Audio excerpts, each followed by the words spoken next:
जोहार दोस्तों, good evening सभी को। दोस्तों आज का सेशन आपके इवनिंग में एनटीपीसी का दोस्तों स्टेज फर्स्ट का आपके प्रैक्टिस सेट नंबर 8 कितना है? प्रैक्टिस सेट नंबर दोस्तों 8। और ये मुहिम तब तक चलेगा दोस्तों जब तक ये जो 120 सेट कंप्लीट नहीं किए जाएंगे। एक मॉर्निंग में आते हैं और एक दोस्तों इवनिंग में आते हैं, तो ये 2 सेट आपके हर दिन आपके दोस्तों देखने को मिलेगा। और ज़्यादा से ज़्यादा दोस्तों इस वीडियो को आप शेयर करेंगे दोस्तों, ज़्यादा से ज़्यादा वीडियो को शेयर करेंगे ताकि हर वो आपके भाई बहन के पास ये वीडियो पहुंच सके। छोटा सा काम दोस्तों आप जरूर मेरे लिए कर सकते हैं दोस्तों, और आप वीडियो देखने के बाद लाइक शेयर जरूर करेंगे। ये छोटा सा काम दोस्तों आपको करना है। तो चलिए सेशन स्टार्ट करेंगे। और जो भी 1 से लेकर 7 तक जो वीडियो नहीं देखे हैं प्लेलिस्ट में जाएंगे, वहां से आपको 1 से लेकर 7 तक का प्लेलिस्ट बना दिया गया है। तो चलिए सेशन स्टार्ट करते हैं। पहला क्वेश्चन है यूनिसेफ का मुख्यालय कहाँ है? यूनिसेफ का मुख्यालय कहाँ है? तो इसका आंसर हो जाएगा यूनिसेफ का मुख्यालय न्यूयॉर्क में। कहाँ पे है? यूनिसेफ का मुख्यालय कहाँ है? न्यूयॉर्क में स्थित है दोस्तों। इसका स्थापना कभी कभी एग्जाम में पूछ लिए जाते हैं। तो 11 दिसंबर 1946 में इसका स्थापना होता है। इसका मुख्यालय कहाँ है? तो न्यूयॉर्क। आप इसे जरूर याद रखेंगे। कई एग्जाम में इसको आपका फुल फॉर्म पूछ लिए जाते हैं। यूनिसेफ का फुल फॉर्म क्या होता है? United Nation International Children's Emergency Fund. क्या? United Nation International Children's Emergency Fund. आप इसे जरूर याद रखेंगे दोस्तों। यूनिसेफ को एक एग्जाम में पूछते हैं, यूनिसेफ को शांति का नोबेल कब दिया गया था? यूनिसेफ को शांति का नोबेल 1965 में दिया गया था। और यूनिसेफ में सदस्यों की संख्या पूछे जाते हैं तो 191 सदस्य है। इसे आप याद रखेंगे। अगर पेरिस, देखिए ऑप्शन में जो पेरिस है ये किसका मुख्यालय है? तो यूनेस्को का। किसका? यूनिसेफ अलग चीज है, यूनेस्को अलग है। यूनेस्को की मुख्यालय पेरिस। यूनेस्को का दोस्तों, यूनेस्को का मुख्यालय पूछेगा तो पेरिस। इसे आप जरूर याद रखेंगे। नेक्स्ट सवाल देखिए, और यहाँ पे वाशिंगटन डीसी किसका मुख्यालय है? वाशिंगटन डीसी किसका मुख्यालय है? तो विश्व बैंक। किसका? विश्व बैंक का मुख्यालय आपका क्या हो जाएगा? Washington DC. आप इसे याद रखेंगे। नेक्स्ट सवाल, 1857 में मोहम्मदन एंग्लो ओरिएंटल कॉलेज का दोस्तों का स्थापना हुआ था, जो कि बाद में अलीगढ़ विश्वविद्यालय हो गया। इसका स्थापना कौन किया था? पूछा गया है। इसका स्थापना कौन किया गया बताइए। इसका हो जाएगा मोहम्मद सैयद अहमद खान। कौन? सैयद अहमद खान। इसे आप जरूर याद रखेंगे। ऑप्शन नंबर आपका सी हो जाएगा। नेक्स्ट सवाल देखिए आपके क्या है। प्रख्यात समाज सुधारक और महिला शिक्षा के लिए कार्य करने वाली पंडिता रामाबाई सरस्वती किस भाषा की महान विदुषी थी?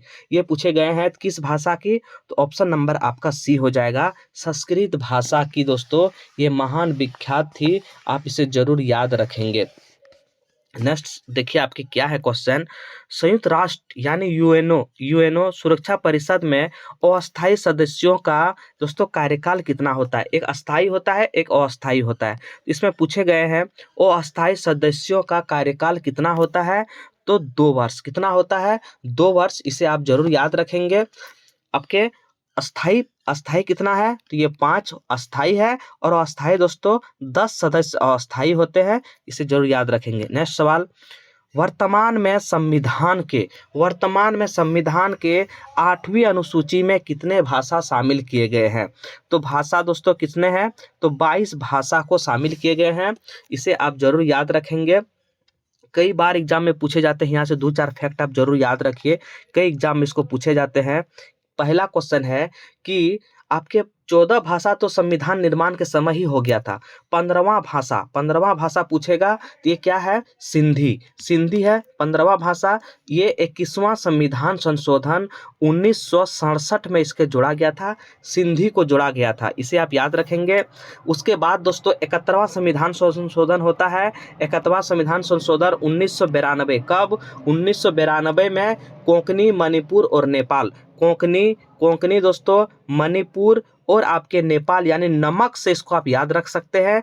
नमक से दोस्तों 71वां संविधान संशोधन 1992 में कोंकणी, मणिपुर और नेपाल को दोस्तों जोड़ा गया था। नमक से इसको आप याद रख सकते हैं। 92वां संविधान संशोधन 2003 में दोस्तों क्या क्या जोड़ा जाता है? तो एक बोडो जोड़ा जाता है बोडो राज्य होता है, संथाली, मैथिली और डोगरी। ये आपके 92वां संविधान संशोधन 2003 के तहत इसे जोड़ा जाता है। इसे आप जरूर याद रखेंगे। तो इसका आंसर हो जाएगा 77 का। संविधान के 8वें अनुसूची में 22 भाषा है, आप इसे याद रखेंगे।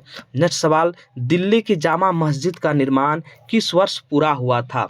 दिल्ली में जो जामा मस्जिद है इसका निर्माण कब पूरा कर लिया था? तो दोस्तों 1656 में इसका क्या होता है, आपके निर्माण पूरा कर लिए जाते हैं। इसे आप जरूर याद रखेंगे।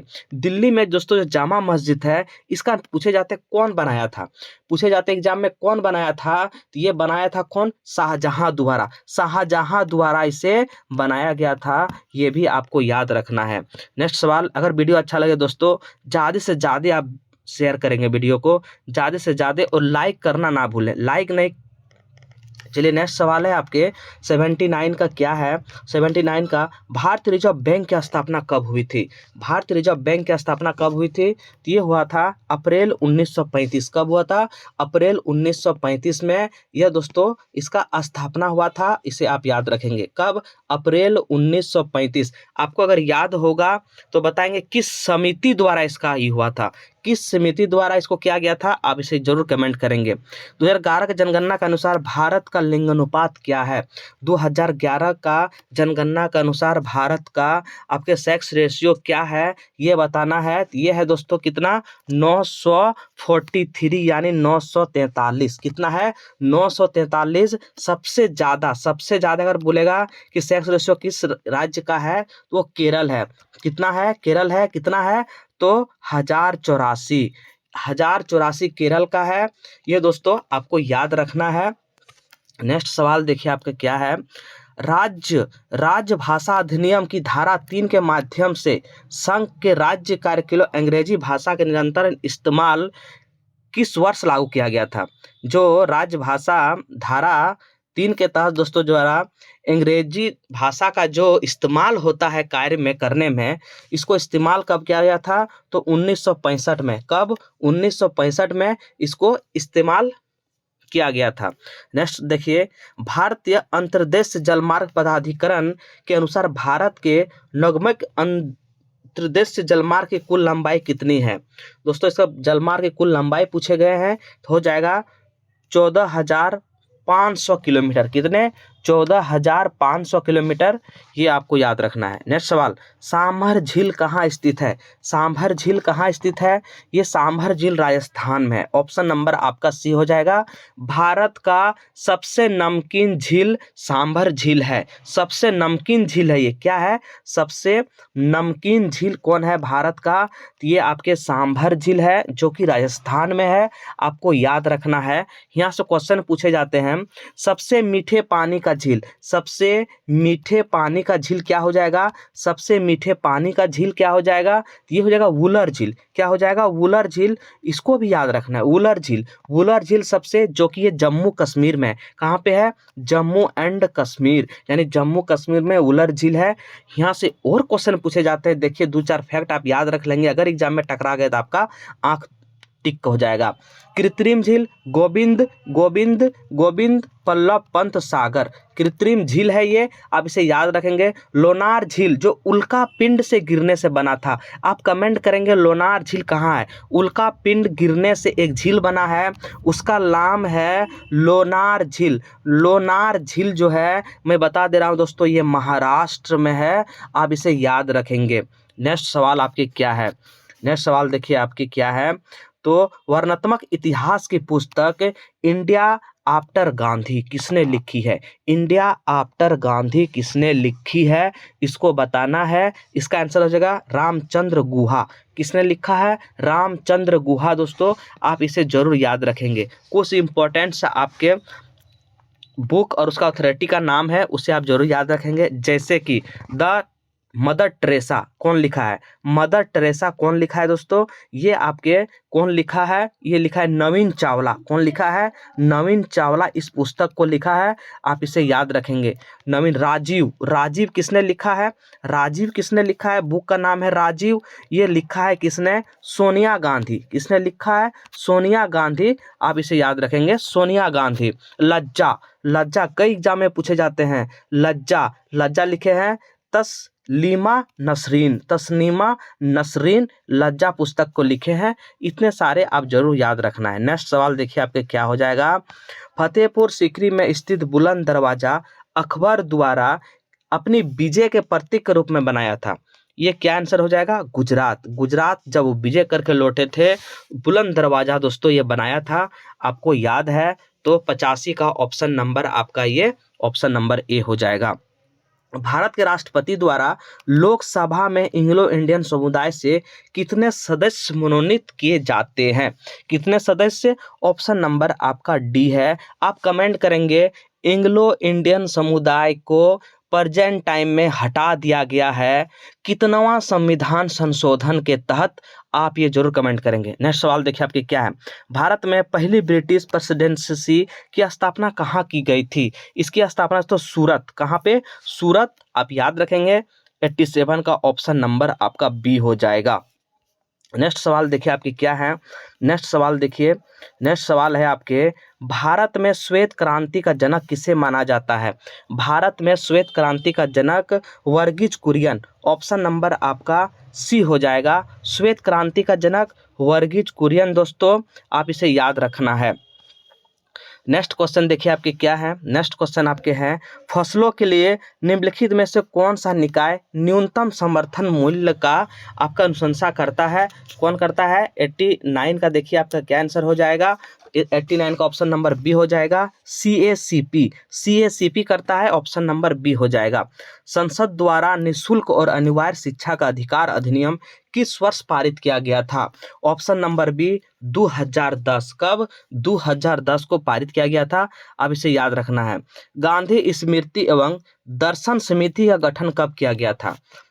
गांधी स्मृति एवं दर्शन समिति का गठन कब किया गया था? ऑप्शन नंबर सितंबर 1984। कब? सितंबर 1984, आपको याद रखना है। भारत में प्रोजेक्ट टाइगर किस वर्ष शुरू किया गया था? भारत में प्रोजेक्ट टाइगर 1973 में शुरू किया गया था। कब? 1973 में शुरू किया गया था, ये आपको याद रखना है।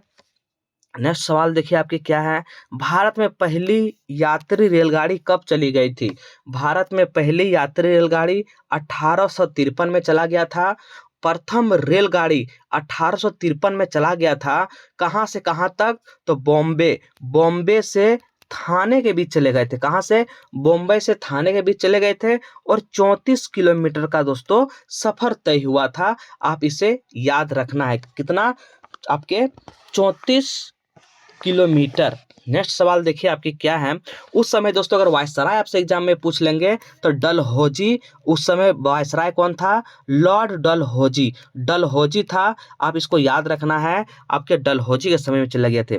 दूसरे, वंदे भारत एक्सप्रेस किन शहरों के बीच चलती है?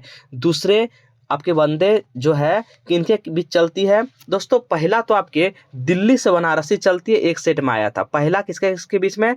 दिल्ली से वाराणसी के बीच चलती है। दूसरा इसमें पूछ लिए गए हैं, ये आपके चलती है दिल्ली से कटरा। कहाँ? दिल्ली से कटरा दोस्तों, इसका आंसर हो जाएगा 94 का ऑप्शन नंबर डी हो जाएगा। विधवा पुनर्विवाह की अनुमति देने वाला यानी हिंदू विधवा पुनर्विवाह नियम किस वर्ष पारित किया गया था? ये आपको बताना है किस वर्ष पारित किया गया था। ऑप्शन नंबर आपका हो जाएगा 1856। कब? 1856 को दोस्तों लागू कर दिया था। विधवा पुनर्विवाह की अनुमति दे दी गई थी आपके 1856 में दोस्तों। इसका सबसे इम्पोर्टेंट प्रयास किसका था? ईश्वर चंद विद्यासागर। ईश्वर चंद विद्यासागर का प्रयास से ये सफल हो पाया था, ये भी आपको याद रखना है। अगर उस समय पूछ लेंगे किसका कार्यकाल था, तो कैनिंग का कार्यकाल था। किसका कार्यकाल था? कैनिंग का, ये आपको याद रखना है। नेक्स्ट सवाल, सुशील कुमार ने किस खेल के लिए ओलंपिक पदक जीता था? सुशील कुमार ने किस खेल के लिए ओलंपिक पदक जीता था? 96 का ऑप्शन नंबर डी हो जाएगा। क्या हो जाएगा दोस्तों आपके? कुश्ती। क्या हो जाएगा? कुश्ती हो जाएगा। आपको याद रखना है। कुछ इंपॉर्टेंट खिलाड़ी का नाम बता रहे हैं, वो आपको याद रखना है किस खेल से संबंधित है वो। पहला आपका है कर्णम मल्लेश्वरी, कई एग्जाम में पूछे जाते हैं। कर्णम मल्लेश्वरी दोस्तों कौन खेल से संबंधित है? तो भारोत्तोलन। कौन? भारोत्तोलन से है कर्णम मल्लेश्वरी, आपको याद रखना है। दूसरा क्वेश्चन क्या है? पीवी सिंधु। पीवी सिंधु दोस्तों कई एग्जाम में पूछे जाते हैं। पीवी सिंधु किस खेल से संबंधित है? ये खेलते हैं बैडमिंटन। ये कौन सी खेलते हैं? बैडमिंटन, आपको याद रखना है। नीरज चोपड़ा। नीरज चोपड़ा आपका हो जाएगा भाला फेंक। भाला फेंक दोस्तों गोल्डन बॉय के नाम से जाने जाते हैं नीरज चोपड़ा। और आपके मनु भाकर, ये बहुत इंपॉर्टेंट खिलाड़ी बन गए हैं इस बार। क्यों? क्योंकि दोस्तों इसको राजीव गांधी खेल रत्न इसको मिला है, मनु भाकर को। आप इसे याद रखेंगे। अभी राजीव गांधी खेल रत्न नहीं दिए जाते हैं। आप कमेंट करेंगे उसके जगह में किस को दिया जाता है?